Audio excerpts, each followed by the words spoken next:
Hello, and officially welcome back to the podcast. I am super excited to see that you've decided to tune back in or tune in for the first time.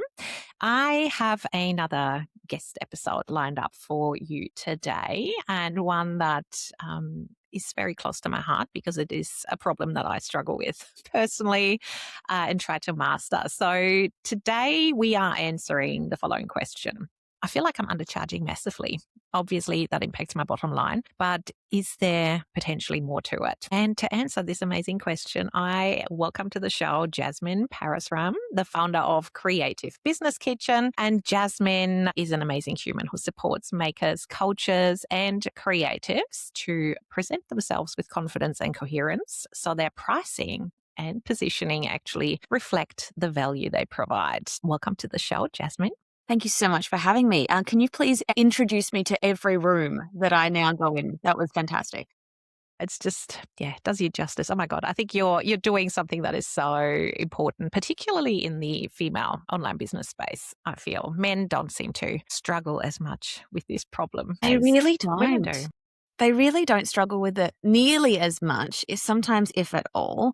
And I really do feel like it is my duty to be able to create that space, partially because, one, I've been accused of creating girl gangs and girl groups. And I often in my emails will say, if you were a 90s millennial, if you were a millennial growing up in the 90s and had obsessions with sanity and ice accessories, then you and I are probably going to get along. And so it's a lot of the things that I talk about are female leaning problems. So there's a lot of people pleasing, there's a lot of perfectionism, and there's a lot of stuff that simply men don't have to deal with. And that goes so much further than just what you like and what you don't like, but what you're dealing with on a day-to-day basis, what you'll deal with within your life. And all of that then comes back into, if you are a freelancer and a creative, you are tasked with the situation or tasked with the challenge to put a dollar amount on the access to the genius that is you. And as a female, we generally are pretty good at undercharging or undervaluing what we do, both in business and in life. So true. It's like that job application situation where a male reads a job description and ticks two boxes and goes, yeah, totally, totally overqualified for this job. And then, if there's one unticked box, women just go, no, I could possibly not put myself forward. Right. But yeah, Absolutely. I think we could talk for hours and try and unpack what's going on, but let's focus on the pricing aspect because I think it's going to go beyond this episode. Well, But do you want to give us a bit of an overview of your journey and how you got to become the pricing queen? Because I'm intrigued. I'm sure you didn't start out as the pricing queen. It definitely did not start out as the pricing queen or your pricing queen. I do have a crown. I stitched it together myself with felt. It is beautiful and I love it. But I myself have been a creative and freelancer for the last 16 years. For the first 6 of those, I was freelancing on the side of my day job, which was in design studios, in print houses, in aged care, retirement living houses, where I was the sole print and graphic designer. And so I had quite a bit of experience in the business side of creativity whilst being an employee. And for most people, when they are an employee, they're kind of going in and doing the job. But I was actually really interested in how do these people make this work? How do people make a business and utilize creativity and creative problem solving in that? And so I learned lots of bits and pieces along the way and then was given an opportunity to escape an incredibly toxic studio. It no longer exists, which is really enjoyable for me. But I left that after 6 months of really experiencing what the toxicity could be of creativity and went into what I like to call my gap year. So I did a year of a part-time creative role in just this little business company you might have heard of called Rolex. And Yeah, I think I have. And for all of the design nerds out there or anyone who has ripped apart an Illustrator file before, I want to let you know that every single one of those pieces of creative that has a watch on it is all vector. Just sit in that for a bit. think about the fact that those files are like massive and like all vector. It was really, really cool. But I did that for a year where I was churning out 150 ads a month. And it was really like, take this, resize this for Vogue, send off. And so it got me really mentally prepared for the fact that when you're a creative, you need to produce, and outcomes are really important. Deliverables are really important. And sometimes you just need to get the things done rather than having an existential crisis about the color blue that you're using. And so then by the time I jumped into full-time freelance, I had to start thinking about, where do I want to go? What do I want to be perceived as? And I actually had the opportunity to go back into career creativity, but I ended up doing the freelance thing instead.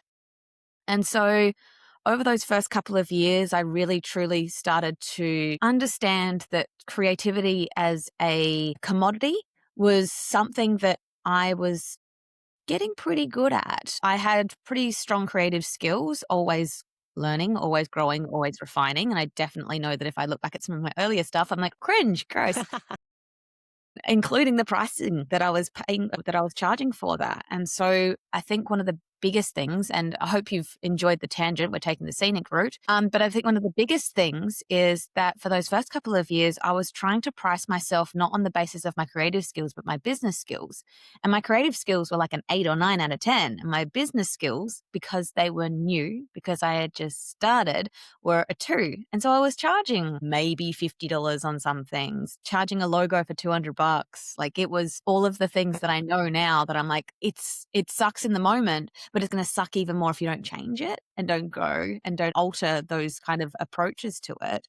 And so then fast forward, after freelancing myself pretty consistently for, I think it was after about 12 years, I then finally hit my $1 million moment, which meant that I had made $1 million from solo freelancing since I started. So it took me 12 years to get that first million. And then it only took me 4 years to get the second. And the big difference was the business skills had been developed in a way that I could actually charge for it. And so now I turn those lessons and that information into ways that other creators can digest it, because, and we kind of touched on this at the start, is that the creative education space is very, very male dominated. And very much there is some incredible creatives who are educators who are women, but the men that are out there definitely dominate the space. And some people can't learn from men. Some people can only learn from women. And that's not a sexist read. It's just the way that some people are wired. Just like some people can learn from a lecture and others have to have slides. It's just the way that we learn that's different. And sometimes it's also, you want to learn from someone who understands your lifestyle. Nothing again, like we're going into the gender stereotypes here, but I feel often, even the online business coaching space, like separate from the creative space, there's often all these males telling you need to work harder, like it's all about the hustle. I'm like, well, that's impossible. As a mum of 3 who's running a business, who's literally chasing her tail most of the time anyway. So your approach just doesn't work for me. Absolutely. And I'm childless by choice. So I'm not someone who even has those 3 elements of children that end up impacting what your not only time capacity is, but your mental capacity. Yeah. And your deep interest. Because, if I have a client who is going to take 5 hours of my time, which is a currency that I like to work with, like, it's not just about the dollars, it's about the time currency, it's about the mental currency. If I'm having that 5 hours invested into that company or that business, I need to make sure that it makes sense for the dollar amount or dollar value that I put on my time, whether that be within business hours or outside business hours. And what could I be doing otherwise? Yeah. So true.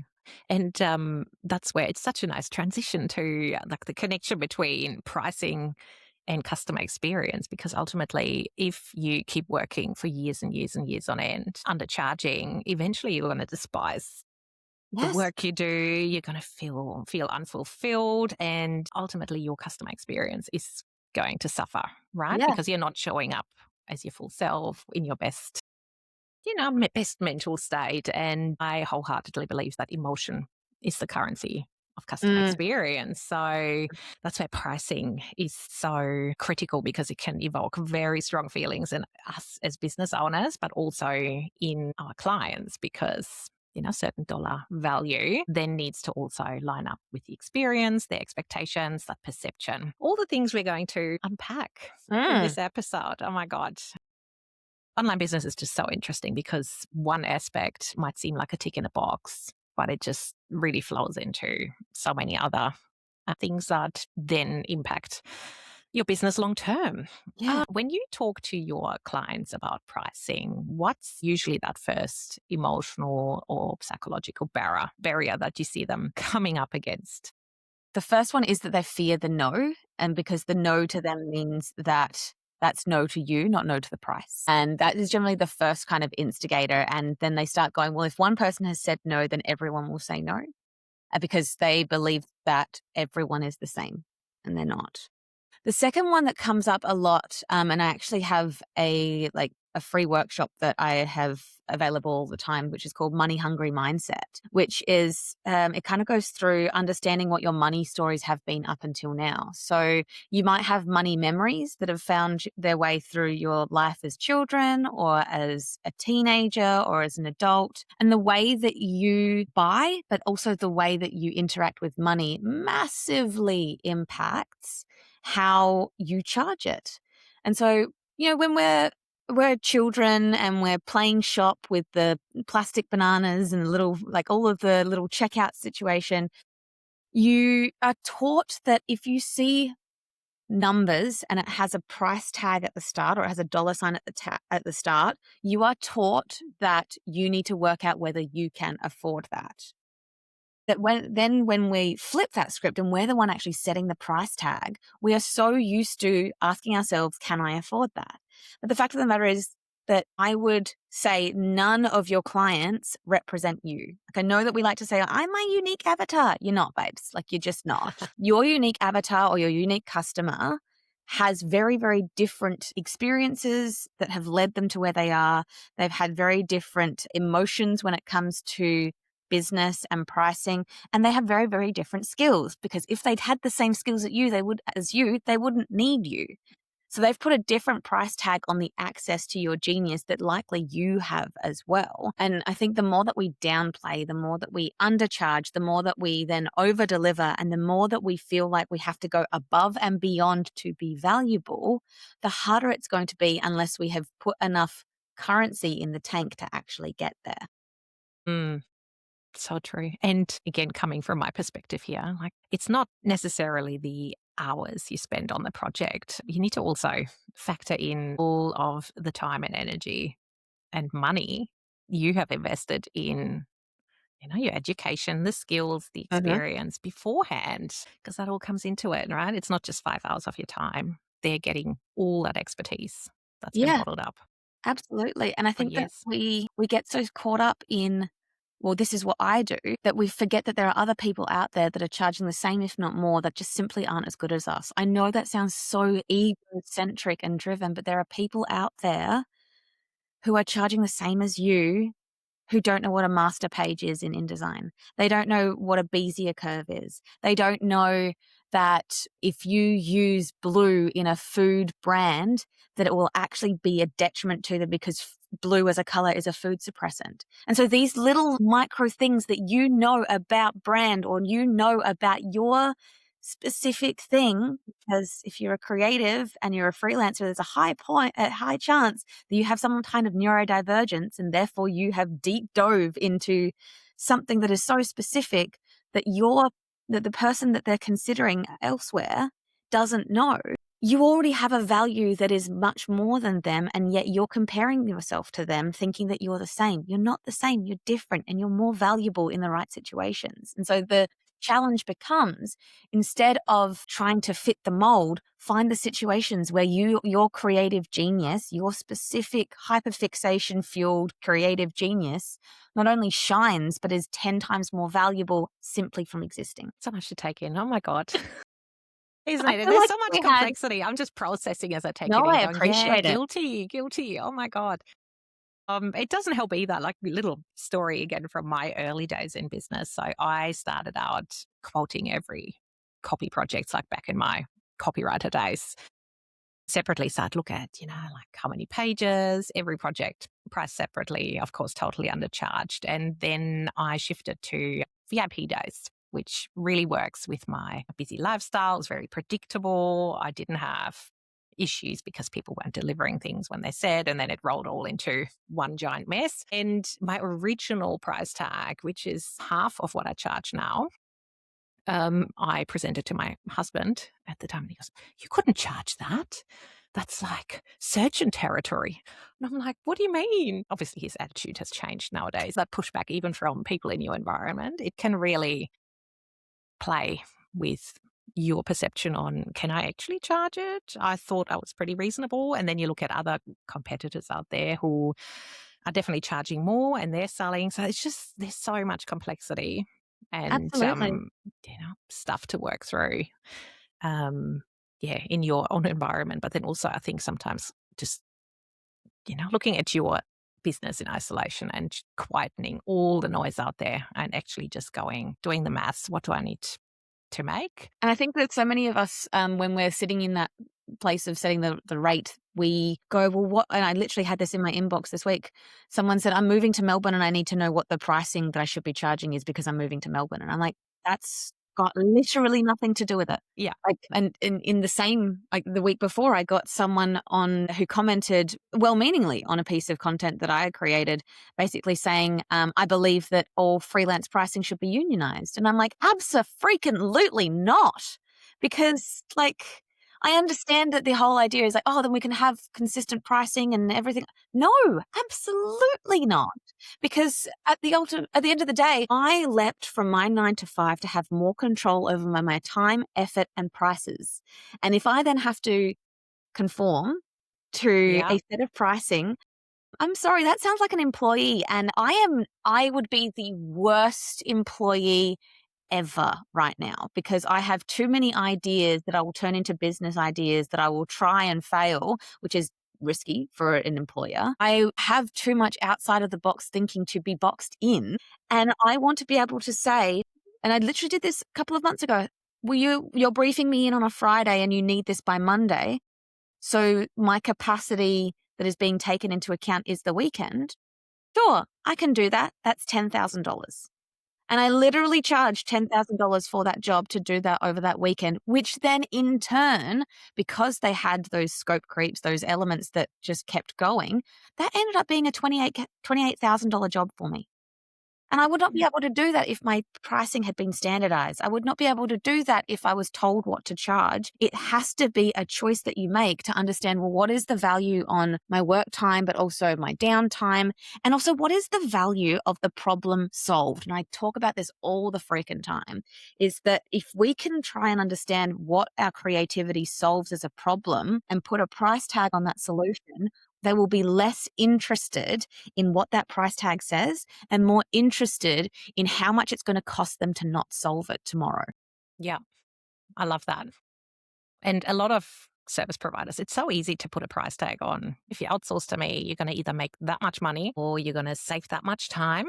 It's about making it very clear that cost of not acting or the benefit of acting and actually having you do it for them. Now let's switch it to customer mindset because that comes into the picture as well. So we've worked out there's a lot of noise and problems going on when it comes to business owners, but there's that same emotional work that goes on in our potential customers' minds when we present them with a price tag for the project that they've come to us with. So how do you feel pricing alters how a customer perceives your business, your brand, your offer as a whole? I believe that premium pricing actually creates a bit of a psychological safety for a client. Because if someone said, so wherever you are right now, whether you're listening to this in the car or while doing the dishes or whatever it is, ask yourself, if someone said you get what you pay for when speaking about you, what would you want that to mean? Would you want that to mean that oh, they get what they pay for, therefore it was a cheap thing and therefore they've gotten the cheap thing? Or would you want it to mean I got what I paid for because I invested well into it? And I think that if we're wanting the latter, we literally have to be the one to set those higher prices. We have to be the one to create that psychological safety, because when they pay a lot for something, they show up differently. They actually take the time to have conversations with you. They don't just put NA in all of the questionnaire that you send out to them, or one-worded answers, and they actually like put the effort and the energy in because they've paid for a service that is the situation that they're wanting to actually get out. They respect your time. They're more engaged. And the budget clients, the ones that are like annoying, they've got this friction of just like, I've already feel like I've paid less, therefore I feel I want to control more. And so I myself love when I, one, am too expensive for someone, because it gives me a really good indication of the person I don't want to work with. And that's not an elitist thing. It's I know that if we go down this path, it's not going to be good. I once said to a client, I could charge you less, but then we'd both be disappointed because you wouldn't get the result that you're wanting. And I would have to cut corners to be able to make this work. And neither of us are going to be happy. And so your pricing really sets the tone for the entire relationship, because it's your client saying, this is how, it's you saying to a client, this is how this is going to go. This is me creating psychological and situational safety by showing you that I am worthwhile producing this solution for you. I am giving you a guarantee that this is the price tag and this is what the experience you're going to get is. And you're creating that safety. Whereas I actually myself recently hired someone else to do some stuff for me, and it's not a exorbitant price tag. It's like just under $2,000 a month to get the service that I'm wanting. And I found myself saying, I've paid enough for this to make this work. So therefore I'm pushing back on things. I'm actually like making sure that I invest the time in it to make it good. We're jumping on a call this afternoon to discuss stuff, to work out how we can best equip ourselves for the future ahead, which is going to be another $20,000 that I invest in this. So when people pay, they invest mentally and monetarily as well. And it creates that situation where you will be trusted more because your pricing is higher. And that's ultimately what we want. We want to be trusted. We don't want to be having distrust. And distrust comes from lower prices. Cheap prices attract cheap clients. So therefore, expensive prices attract expensive clients. Absolutely. It's so true. In my business, I have different types of offers, and people who come in via that entry level offer, they're looking for an order taker almost. It's like, well, I'm not. Mac monkey, we used to call them. There you go. Yeah. It's like you get your list, they've got in their mind what they want. And because they're not paying much, they're assuming, well, you're just going to tick off my list and there's not much more that goes with it. So often my clients are then surprised when I come forward with ideas and extra bits, and they go, oh, this is so good, like so valuable. Oh my God, I wasn't expecting it. Whereas the top of the range offer attracts people who literally go, I trust your expertise. I've come to you because I want your ideas. I want to hand this over. Let me know what works best. And the most fulfilling projects usually are that top level project, because I get to work my magic. My client loves the outcome because they get all this out of the box goodness, something that really works. It's strategic, it's researched, it's different. And it also then works within my boundaries. Absolutely. Because they're paying a premium price. They're getting all of my attention, and I feel like I can over deliver because obviously they're covering enough of my energy and headspace to make it worth my while. I've actually got this client of mine that I worked with a couple of years ago. It's going to be a very left of field one, but I paint murals as well as part of my freelancing. So I paint murals, build websites, do branding, all of that sort of stuff.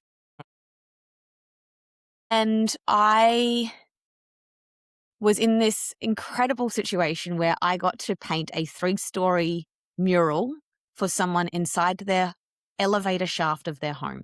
Wow. You want to talk about rich people problems? This is one of them. Yeah. And so like I was on the project for 2 years. And so it was quite a large project. I was there from when we had like wooden beams and a slab to when it was completed. And so the mural that I created was a 3-story storytelling piece that encapsulated everything about their relationship. It had things that were meaning things like, for instance, they do letters of the alphabet for their anniversary, which we now do too. And so I hid the letters of the alphabet in the waterfall that was on the bottom level. And they had a Mr. Whippy van for their wedding. So that was the clouds were Mr. Whippy van ice creams. Yeah. And so we did this incredible project, and we took the time to really create it and really hand do it. It was painted digitally and then put inside the elevator shaft through printing. And on install day, we installed all the bits and pieces.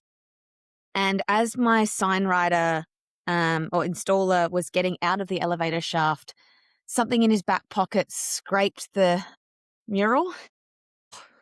And we were just about to finish, and he jumped out and it scraped it. And I was like, okay. And I came to them and I said, look, the situation is that this is what's happened. I'm devastated that it's happened, but I'm going to fix this. I'm going to get it fixed.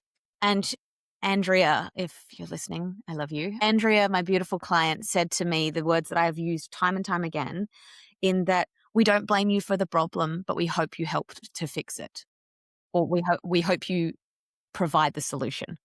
We trust that you will try to solve this. And that's, I think, the responsibility that we have when we do charge high, is that not if, but when things go wrong, as they sometimes will, you don't quit. You find the ways that it works, and you utilize that creative problem-solving brain that you have to find the solution. Because it's not about everything going perfectly. I just wrote an email last week about the idea of a perfect game. That if you're going to discount all of the things that go wrong, even if they end up being the 3% of the things that go wrong, and make it so that the whole thing sucks and is like, oh, it's a failure. Dude, out there in employee world, projects fail every day. Yeah. They reroute, they get ditched, they completely take a new direction. And so if the same thing's happening for you and you're freelancing, congratulations, you're a business. And businesses pivot and alter and change. And it doesn't mean that things are bad. It just means that you're trying to find the right situation to pivot towards. Yeah. It's taking ownership. It's taking ownership, because being expensive is responsible. Yeah. I reckon I'd much rather take responsibility and prepare for something going pear-shaped and then showing up for my customer. And ultimately, if you fix a problem, people are much more likely to recommend you and talk about you positively, because you pivoted in the moment, you found a solution, and you went above and beyond. So often those customer experiences that are just too perfect, too scripted, they work a treat, but it's when something goes wrong, It's not how you human. react in that moment, what's going to make you stand out and memorable and trustworthy, right? Pricing, it's just like so complex, so good, multifaceted. I feel it's far too easy for us business owners to go, I was just too expensive. The price was the wrong one. I need to lower my prices. When in fact, often it is the way we communicate the price and the price tag and talk about that price that's associated with it. What's your take or experience with that?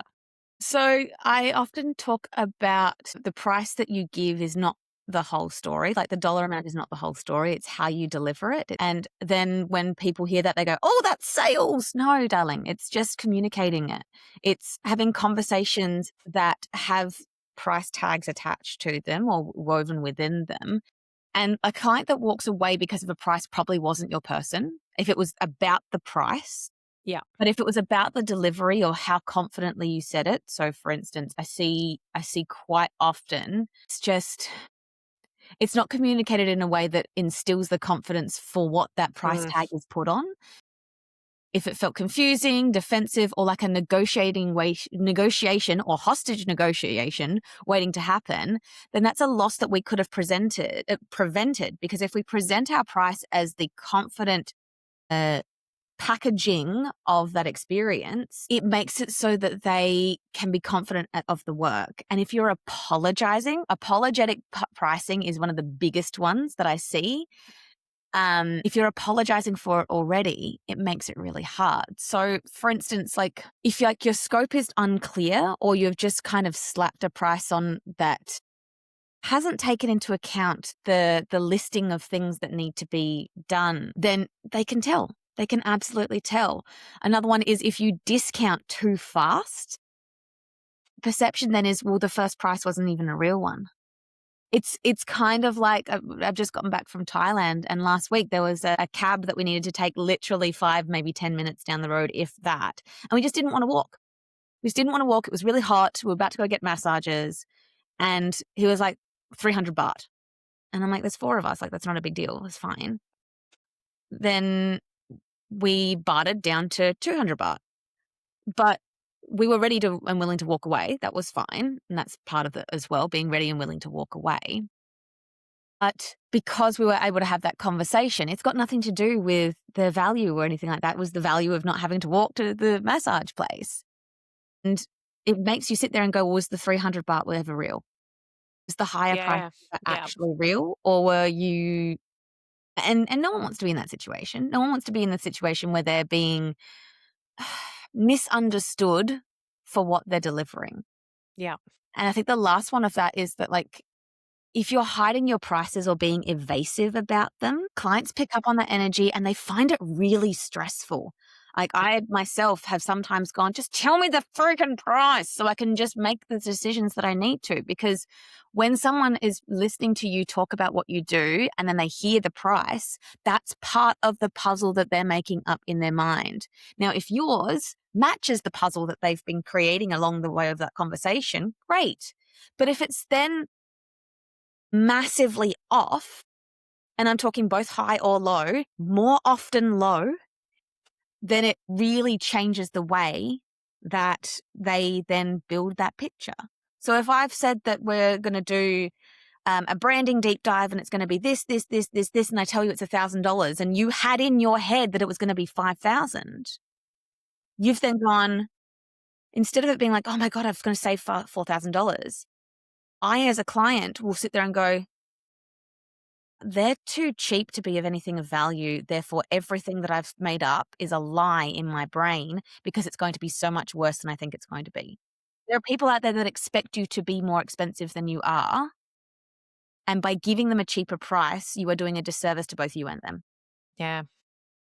Yeah, so true. So true. What's your take? I think you touched on it in some respect, but what's your take on listing your price on your website? I think it's situational. I think that there are some situations where I would highly recommend listing your pricing on a website. And it also depends on the package that it's put together. In a recent workshop, I talked about the bento box pricing method, which is having 4 different ways of working with you that all feed into each other. And one of them is a productized service. So a productized service, your VIP days are actually a perfect example of this. Yeah. So it's something that has a set process, a set way of doing things, a set price and a set expectation, and quite often a set problem that is being solved. So if you have that, there's not really much wiggle room in what the price should be. And the great thing about a productized service is it can be checked out while you sleep. And then it actually often will then give that kind of almost paid test of what it's like to work with you, which really sets you up beautifully for your bigger offers, for your next steps. And then sending them into those next steps of maybe it's a tiered service that you have that has different situational setups. Maybe it's a bespoke project, because if you are quoting everything from scratch, you are putting effort and energy into so many things that won't turn out. They just won't. So if we're doing a bespoke project, it has to be high. It has to be generously priced. And then you've got your retainer stuff. So something that's a recurring revenue model. And so the recurring revenue model, I probably wouldn't put on a website because I don't actually want anyone to be able to capture or fall into that bucket, because I don't marry on the first date. Yeah. Which is what a retainer is. And I don't put my prices for bespoke stuff because that's naturally going to be high because it's based on the situational. So I might put my tiered pricing, and I might put on there from X, because when we do tiered pricing, we're generally building the middle tier from the center, building a minimum viable product that takes away all the things that they might want, but has the price tag that they probably think they're going to get, and then overstuffing the top one so that they generally go in for the middle tier. And I might have that on my website, or might have it so that it's accessible and available. And I will probably have the productized service with the pricing on it. But the other stuff, probably not, because I don't know the price yet. I literally don't know the price of what those are going to be. And I want to make sure that when people access me, it's in a way that I'm comfortable with. And that is around like putting pricing on an experience on websites, but also making sure that when you communicate stuff, you're not just focusing on the ingredients and the deliverables and the time and the effort and the energy. You're actually focusing on what is more valuable, which is the outcomes, the deliverable process that happens after the thing is done, and the experience that you're creating. That's more valuable than how many rounds of changes they get. Yeah, totally agree. And in my instance as well, learning curve, right? Like I've been in business coming on 10 years now. So there've been many past versions of Nadine who's learned, they've all learned bits along the way. Yes, absolutely. And one thing that I started doing pretty early is for my top tier product type offer is adding from prices, because I felt too many times I was jumping on calls with people to work out whether we're a perfect fit, who then went, ooh, that's actually not anywhere near my budget. Again, people clearly not the right fit for me. And so adding a from price definitely has reduced the calls with time wasters who, are looking for something that clearly is not me. So that's really helped. And having the price on VIP, my VIP day, it's all on the website, it's all transparent, and it automatically weeds out people who aren't for me, which was great.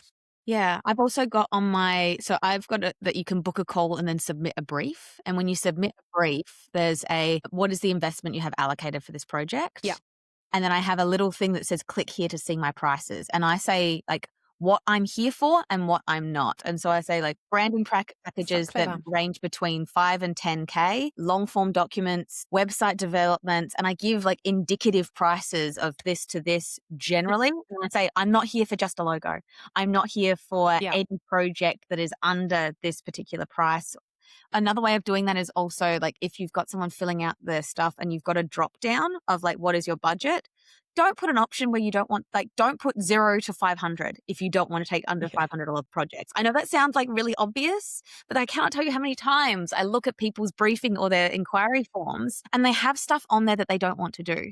The easiest way to be chosen to do something that you don't want to do is to offer it up. And if that's cheap prices and cheap projects, get them off your website. Get it off. Stop pandering to the situations where you don't even want to be picked for.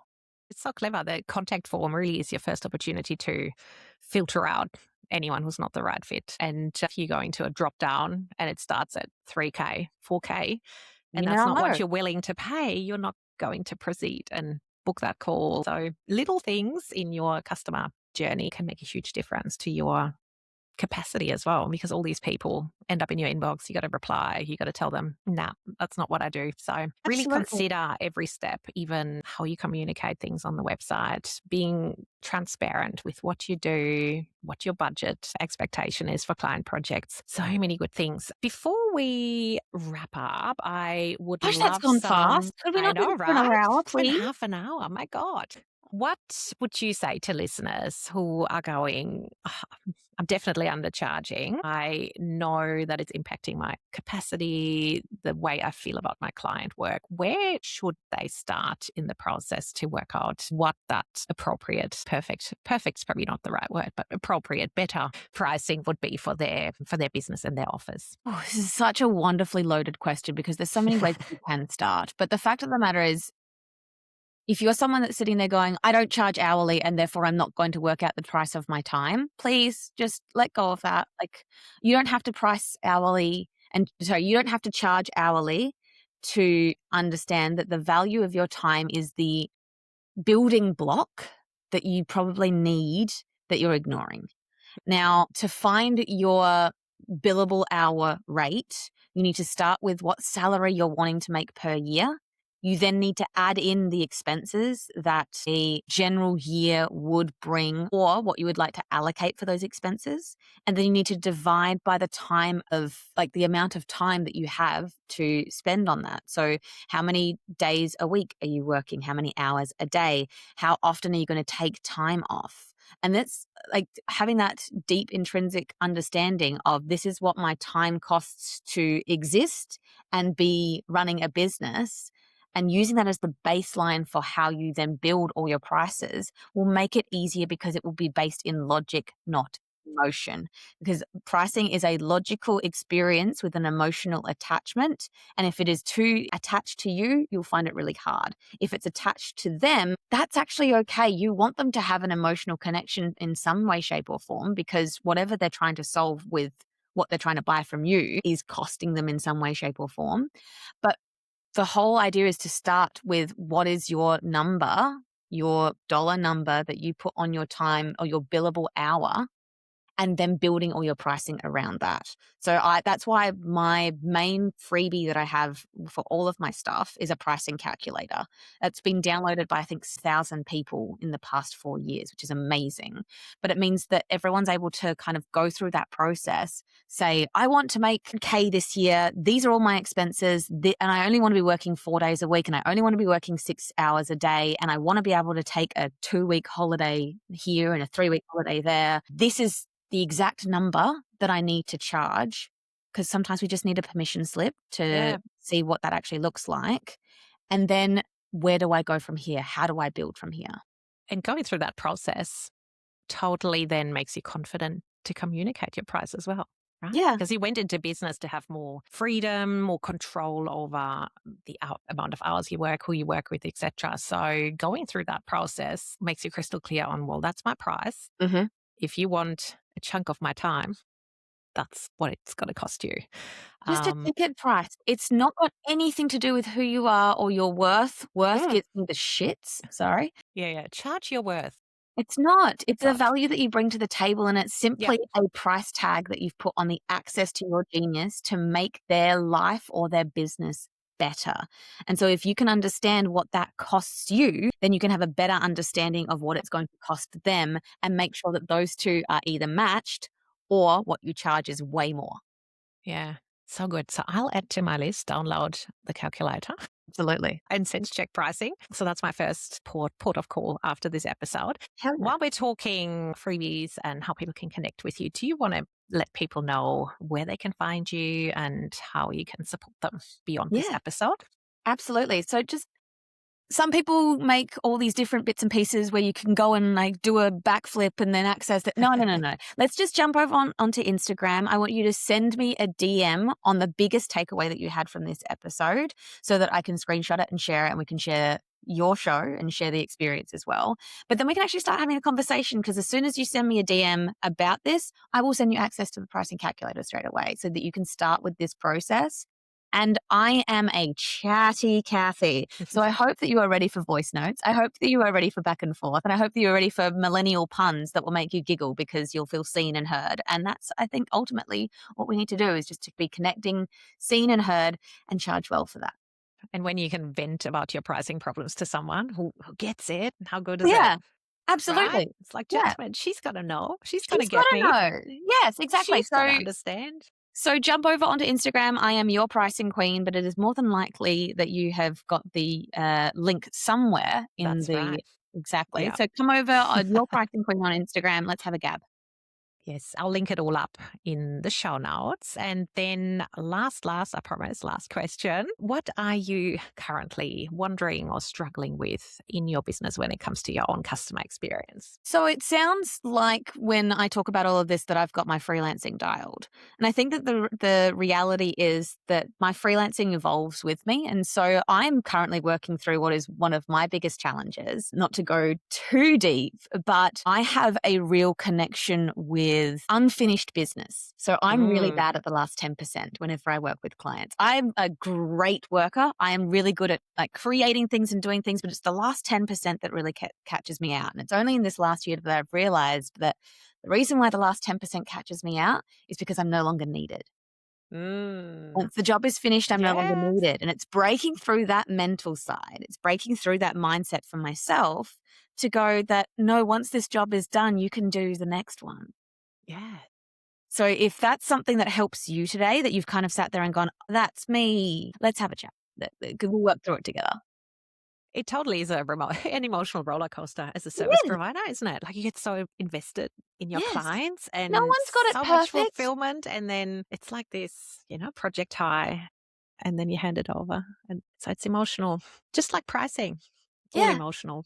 It's But I'm all here for it. like that deep intrinsic element to it. And just accepting that, like, yeah, you see the people online who seem like they have it together. They at best have it in like piles with decorative throws over it. And they're just as much going through their own process and developing as you are. Yeah. Yeah, we keep evolving, isn't it? Mhm. Even pricing, like you need to revisit pricing all the time because of Frequently. If anything large changes in your business. inflation, even those things, mortgage going up. Oh my Mhm. God, let's not go there. So it's a never finished process, pricing, but also mindset. So Mhm. I'm so glad we got to Me too. cover a little bit about pricing and all the things that go with it. Obviously, if you want to learn more, connect with Jasmine. Other than that, if you are not following the show yet and you enjoyed this little chat, please go and follow and subscribe in all the places and potentially even share it with a business buddy who might need a bit of encouragement today. And yeah, thanks for tuning in. I'll be back in your AirPods next week.